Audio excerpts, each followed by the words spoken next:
The studio lights were hot, and tension filled the air even before the cameras rolled. I stood just off stage, part of Keanu Reeves's close crew, watching as he calmly adjusted his jacket. The show's host, a loud liberal figure known more for mockery than journalism, had a smirk that warned trouble was coming. Keanu had agreed to the interview to talk about his latest role, a film that had stirred both praise and controversy. But it was clear from the host's tone in rehearsal that this wouldn't be a friendly chat. "I hope you're ready for fireworks," I whispered. Keanu gave a faint smile, but his eyes said he already knew. As the cameras blinked red and the host welcomed the audience, I felt something building. "Let's talk about this. Performance," the host said, putting sarcastic emphasis on the word. "Some say it's flat, emotionless, like you forgot how to act." The audience laughed. My hands clenched. But Keanu didn't flinch. He leaned forward, calm, deadly focused, and said something so raw, so unexpected, the room froze. What did he say that silenced everyone, including the arrogant host? Keanu didn't raise his voice, didn't blink. He simply looked the host dead in the eyes and said, "You don't know what I've been through, so don't pretend to judge what I bring to the screen." The laughter died instantly. The room felt colder. I was standing just a few feet away, and I swear I saw the host's face twitch, unsure how to respond. But Keanu wasn't done. "You mock what you don't understand," he continued, his voice like quiet thunder. "My performance comes from pain, from burying people I loved, from holding my sister's hand through leukemia, from sitting alone when everyone else had someone. That's not acting, it's remembering." The host's smile was gone, replaced by awkward silence. I stepped closer, sensing the moment might erupt, but Keanu was still calm, still deadly composed. Then he leaned back and crossed his arms as if to say, "Now you speak." The host cleared his throat and changed the subject, but it was too late. The audience didn't clap. They stared. Even the camera crew looked shaken. I've seen Keanu in movies, seen him fight assassins and dodge bullets, but this was different. This was real. And just when I thought the tension would ease, the host smirked again and muttered, "That's a lot of drama for someone who plays the same role every time." I stepped forward instinctively, but Keanu raised his hand, stopping me. He was ready to answer again, and this time it would hit even harder. Keanu turned his head slowly toward the host, his eyes narrowing, not in anger, but in something far more dangerous: clarity. "You think I play the same role because you only see the surface," he said, voice steady as steel. "You don't see the boy who lost his best friend to drugs, or the man who gave away his salary so the crew could feed their families. You just see a headline."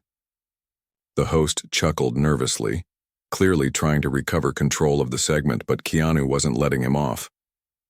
"Do you want to talk about acting?" Keanu said, leaning in. "Then tell your audience what you had to survive to get here. What pain do you carry into your performance, or is this just a mask you wear to stay relevant?" A gasp spread across the studio. The host's smirk vanished completely now, and for the first time I saw fear in his eyes, not of Keanu, but of being exposed. The silence stretched, the tension thick, until a voice from the back suddenly called out, "He's right." Everyone turned. It was the sound tech, one of the youngest guys on the team. I worked with him on a set 10 years ago. My mom had cancer, and Keanu stayed late every night just to help us with transport and meals. No press, no cameras, he saved our family. The audience broke into spontaneous applause. Keanu didn't even react. He just stared at the host like a mirror. "You want entertainment," he said, softer now. "But sometimes truth walks into your studio instead." At that moment, I got a buzz on my phone. There was something going viral. A behind-the-scenes clip had leaked of the host mocking Keanu's acting before the show started. The timing was perfect. I looked at Keanu. He hadn't flinched once, but what he said next caught even me off guard. It wasn't about acting or pain anymore. It was about his mother.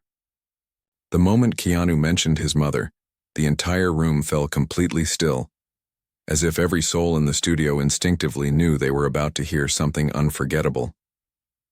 You tried to humiliate my mom, Keanu said, his voice low and thick with emotion. But let me tell you what humiliation really looks like. It's watching your mother clean hotel bathrooms at 2 a.m. so her son can go to acting school. It's her holding a broken faucet in one hand and her tears in the other, whispering, "Just a little longer, baby. Your time will come." The TV host blinked rapidly, trying to compose himself, but the audience wasn't with him anymore. They were leaning forward, eyes locked on Keanu. I could feel my own chest tighten, remembering stories my grandmother told me of hard nights like that.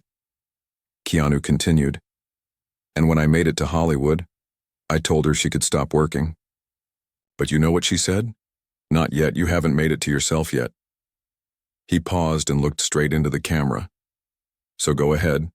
Criticize the roles, the stunts, the silence, but don't ever question the woman who built me out of nothing."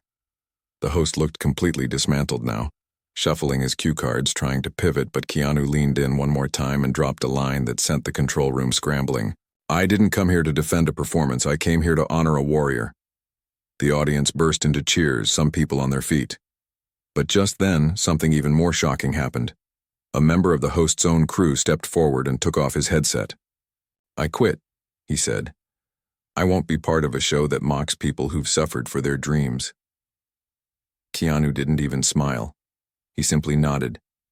And that's when I noticed something odd. An envelope tucked under the host's desk, marked with Keanu's name. What was in that envelope would flip everything on its head.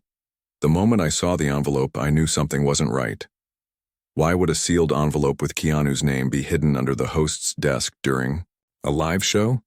Before I could say anything, Keanu's eyes locked onto it too. Without hesitation, he reached over, pulled it out, and held it up. "Is this yours?" he asked the host. The man looked stunned, his face turning pale.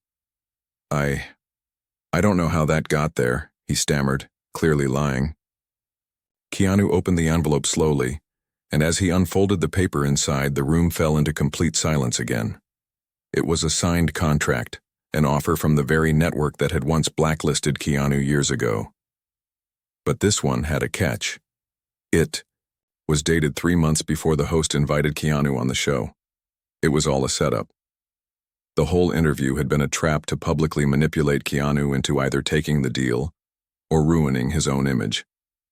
The audience gasped as Keanu read aloud the line that said, "Make Keanu vulnerable. Emotional cells." My hands clenched into fists.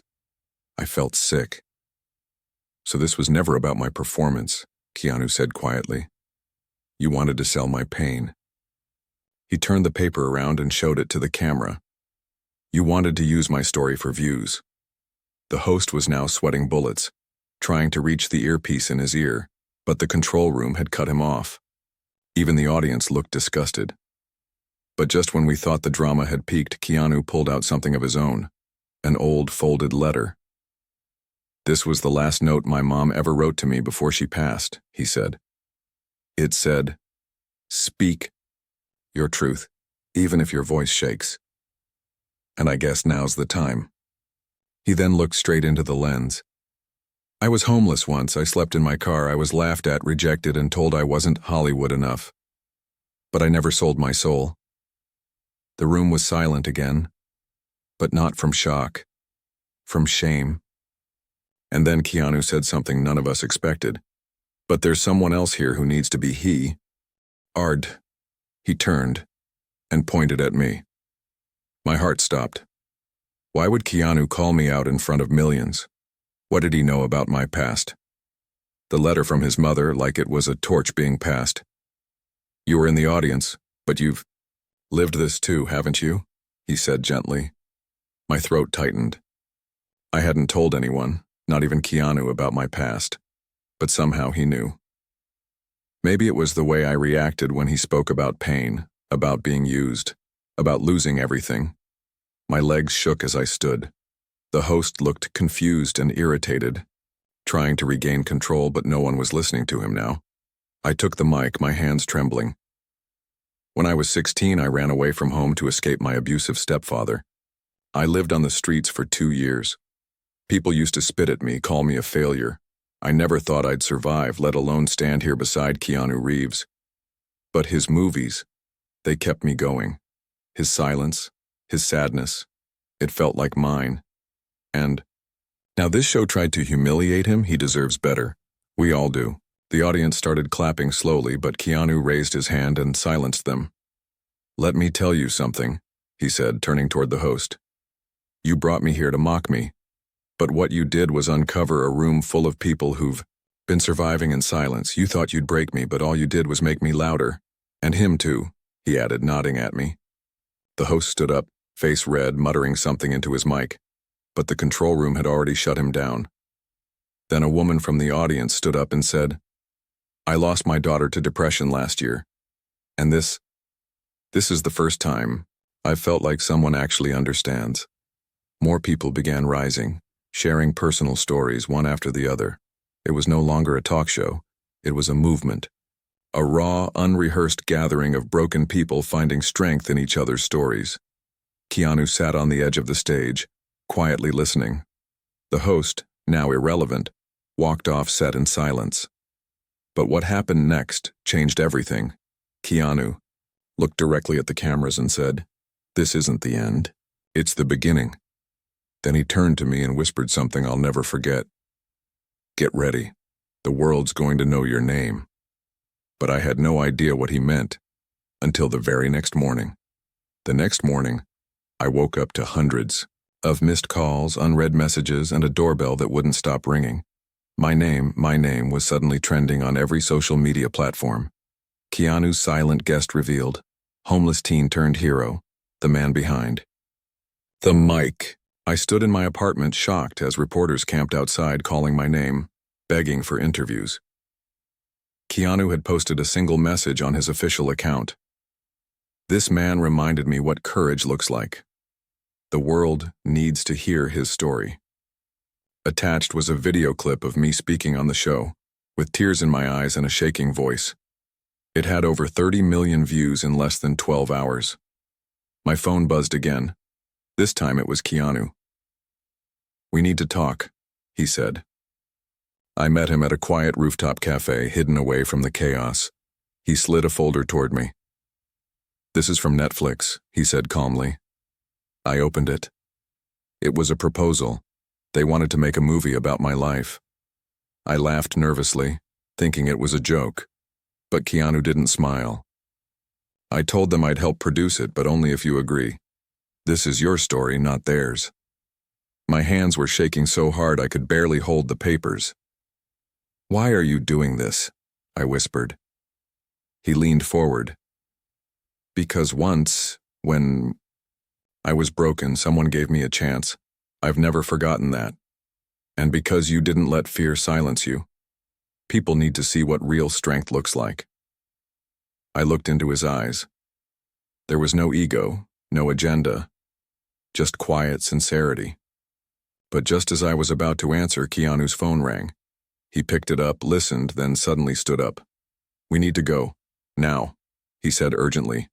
"What happened?" I asked. His face was pale. "They're targeting your past. Someone's trying to ruin you before you can even rise. And I think I know who. Who was trying to destroy me and why?" Keanu's driver raced through the streets as my heart pounded like a drum. He didn't say much, just stared at his phone with a grim look on his face. Finally, he passed it to me. "Look," he said. The screen showed a breaking news headline. "Keanu's homeless hero exposed in criminal record and hidden past revealed." My chest tightened. They had found it, my juvenile record.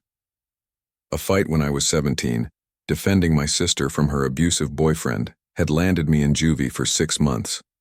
It was something I never talked about, something that had followed me like a shadow for years. But now the media had twisted it into a story of violence and danger. "This wasn't an accident," Keanu said. "Someone leaked this, someone powerful." We reached his private security office where a tech expert named Maya was waiting. She had traced the IP address from the leak. "It came from inside the network of the TV station," she said. "But not just anyone. This came from your host's assistant, the same host who mocked you on air." My blood boiled. Why would he do that? Keanu looked at me. Because your voice made people listen and he didn't like being outshined on his own stage. Maya interrupted. But there's more. He's connected to an investor group that's losing millions because of Keanu's charities. If you take the spotlight, their influence fades. I felt the weight of it all crashing down. So they're trying to erase me before I become a threat? Keanu nodded. But we're not going to let that happen. He handed me a flash drive. Proof. Surveillance footage, email trails, everything we need to expose the truth.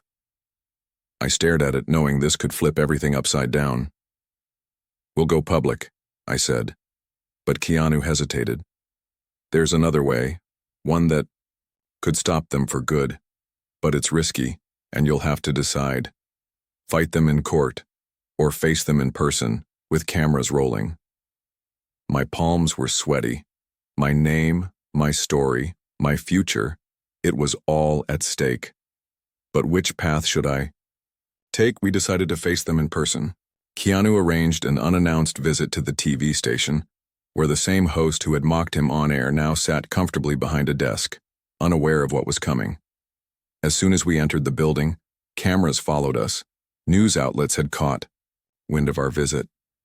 Let the world see the truth, Keanu whispered. Inside the studio, the host's smile faded when he saw us. What's the meaning of this? He barked. Keanu stepped forward calmly. You tried to destroy a man's life for ratings, but now the world will see who you really are. Before the host could respond, Maya streamed the surveillance footage onto the studio monitors. Everyone watched in silence as video clips played showing the assistant downloading confidential files, deleting evidence, and even coaching others on how to twist my past into a scandal. The room erupted in gasps. The host turned pale, stuttering, in denial, but then I spoke. You called me a fraud. You laughed at my pain.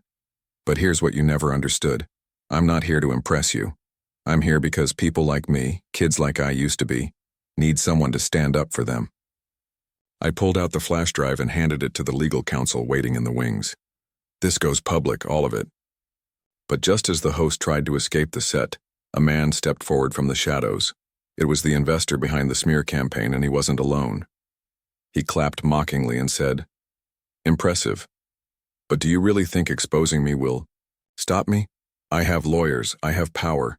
You've just made yourself a target. I stood my ground, Keanu by my side. Then let the world see what power really looks like, when it's used to help, not harm. But just as we thought the worst was over, the man smiled and dropped a bombshell. You're not who you think you are. Ask Keanu. He's been hiding something from you. I looked at Keanu, confused. His eyes dropped to the floor, and then he finally said the words that shattered everything I thought I knew. It's time you knew who your father really was. What did that mean? What was Keanu hiding? The room went completely silent. Even the cameras stopped moving. I stared at Keanu, my mind racing, unsure if I had heard him right. What do you mean, my father? I asked, my voice trembling. Keanu took a deep breath, looked me in the eyes, and said, Your mother never told you because she was afraid. Afraid of what the truth might do to you. But I knew him. I served with him before he was taken. My knees felt weak. Taken? By who? Keanu continued. Your father was a whistleblower in a military black ops project. When he tried to speak out, they erased everything. His rank, his records, even his name. He was declared dead in action, but I found out years later. He was still alive, hidden by the same people trying to silence you now. The pieces suddenly clicked. The investor funding the smear campaign, the staged media attacks, the sudden threats, they were all connected to the same shadowy circle that once destroyed my father. Keanu's voice hardened. I've been protecting you from them for years, but when they targeted your work, I knew it was time you learned the truth. Your father's last message to me was that one day his son would finish what he started. My heart pounded. So what now? Keanu smiled faintly. Now we do what your father never could. We expose them all. Suddenly the screens in the studio lit up again. this time showing live feeds of people all over the world watching our confrontation. Maya had gone public. The truth was out and people were rising in support. Protests formed. The TV network was forced to apologize. The host resigned. And the investor? Arrested finally, under federal charges. As for me, I stood taller than ever. Not because I had won, but because I had finally found the strength to face the truth with Keanu by my side. And just before we left the studio, a young boy ran up to Keanu and said, "You're a real hero." Keanu knelt down and smiled. "No, kid, he is," pointing at me. Please subscribe channel for Keanu Reeves respect, thanks.